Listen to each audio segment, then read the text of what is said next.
राधानगरी विधानसभा मतदारसंघाचे आमदार प्रकाशराव आंबेडकर यांनी राधानगरी विधानसभा मतदारसंघामध्ये ऐतिहासिक विजय मिळवला आणि या विजयानंतर तत्कालीन मुख्यमंत्री शिवसेना प्रमुख शिंदेसाहेब यांनी आंबेडकर साहेबांना शब्द दिला आणि ते कॅबिनेट मंत्री झाले। यानंतर हिवाळी अधिवेशनानंतर प्रथमच ते कोल्हापूर जिल्ह्यामध्ये आलेत। कोल्हापूर जिल्ह्यामध्ये त्यांचं चांगल्या प्रकारे उत्साहीचं स्वागत झालं।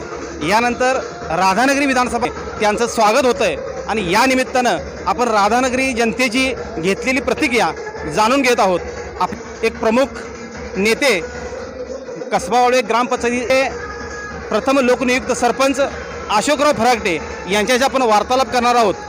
सर नमस्कार, दूध साखर न्यूजमध्ये आपलं सहर्ष स्वागत। या ठिकाणी प्रकाशराव आंबेडकर साहेबांचं कॅबिनेट मंत्री झाल्यानंतर कोल्हापूर जिल्ह्यामध्ये स्वागत झालं आणि यानंतर आपण राधानगरी तालुक्यामध्ये प्रथम आंबेडकर साहेब येत आहेत आणि यानंतर जल्लोषाचं स्वागत करण्यासाठी आपण जमलात। काय वाटतं तुम्हाला या विजयानंतर कशा प्रकारे आपण स्वागत करताय? आजचा हा दिवस राधानगरी वासियांसाठी सुवर्ण दिन आहे, कारण गेल्या 72 वर्षाची प्रतीक्षा या राधानगरी मतदारसंघाने केलेली आहे मंत्रिपदासाठी। आणि ती मंत्रिपद येताना या महाराष्ट्र राज्याचे मुख्यमंत्री आदरणीय एकनाथजी शिंदे साहेबांनी ज्यावेळी त्यांची जाहीर सभा झाली याला उद्घाटनासाठी आले होते गारगोटीमध्ये, तेव्हा त्यांनी सांगितलं होतं की गेल्या वेळा आमदार साहेबांना तुम्ही 18,000 मताधिक्याने निवडून दिले, तुम्ही यावेळी 36,000 मताधिक्याने निवडून द्या।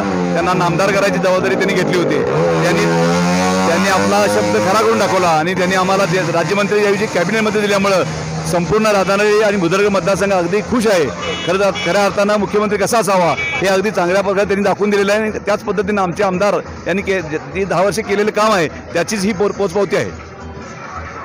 यानंतर गेल्या 10 वर्षामध्ये आंबेडकर साहेबांनी केलेलं काम आणि त्यानंतर डायरेक्ट त्यांना कॅबिनेट मंत्रीपद मिळाले। आता 10 वर्षापाठीमधील कामं आणि आता 5 वर्षामध्ये होणारी कामं यामध्ये कशा प्रकारचा बदल असं तुम्हाला वाटते?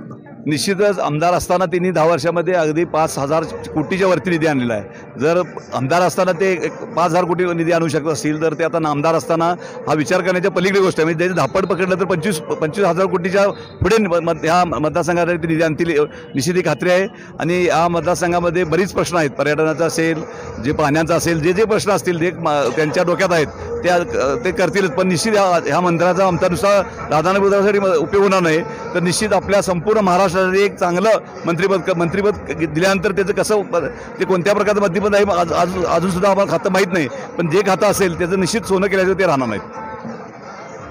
एकूण मागील 10 वर्षामध्ये आणि आंबेडकर साहेब मंत्री झाल्यानंतर या 5 वर्षामध्ये होणारी विकास कामं ही चौपट 5पट होतील अशा प्रकारची प्रतिक्रिया व्यक्त केली आणि त्यांच्या मंत्रिपदाचा उपयोग फक्त राधानगरी तालुक्यापुरता मतदारसंघापुरता मर्यादित राहणार नाही, कोल्हापूर जिल्ह्यापुरता मर्यादित राहणार नाही, तर या अखंड महाराष्ट्रासाठी या पदाचा उपयोग अतिशय चांगल्या प्रकारे ते करतील अशा प्रकारची उत्साही प्रतिक्रिया आपल्याला या लोकांमधून पाहायला मिळते आणि या मंत्रिपदाचं ते सोनं केल्याशिवाय राहणार नाहीत अशा लोकांच्या प्रतिक्रिया आपल्याला जाणवतात। दूध साखर न्यूजसाठी मुख्य संपादक महेश पाटीलसह कार्यकारी संपादक अविनाश तराळ सर।